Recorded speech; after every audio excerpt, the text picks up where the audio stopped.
ইমামের পিছনে সূরা ফাতিহা নিয়ে একই মাসআলা, কেউ পড়বে কেউ পড়বে না, দুপক্ষেই হাদিস আছে। কিন্তু এই ব্যাপারে ইমাম আবু হানিফা রাহিমাহুল্লাহর মাসলাক আমার কাছে সবচেয়ে গ্রহণযোগ্য মনে হয় এবং খুব উত্তম মনে হয়। ইমামের পিছনে কেরাত পড়ে আমাদের কোনো কোনো ভাইয়েরা আছে, সেটারও দুটি হাদিস আমি এখানে এনেছি, আছে।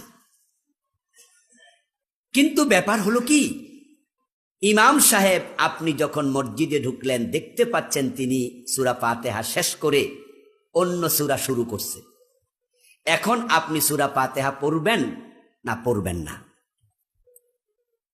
যদি আপনি পড়েন তাহলে কোরআনে আছে ওয়া ইযা কুরিয়াল কুরআনু ফাসতামিউ লাহু ওয়া আনসিতু, ইমাম যখন কিরাত পড়ে তোমরা চুপ করে থাকো এবং মনোযোগ দিয়ে শ্রবণ করো। যেখানে কোরআন হবে পড়া, নরমাল জায়গা হোক আর নামাজ হোক, ইমাম পড়ছে তুমি চুপ।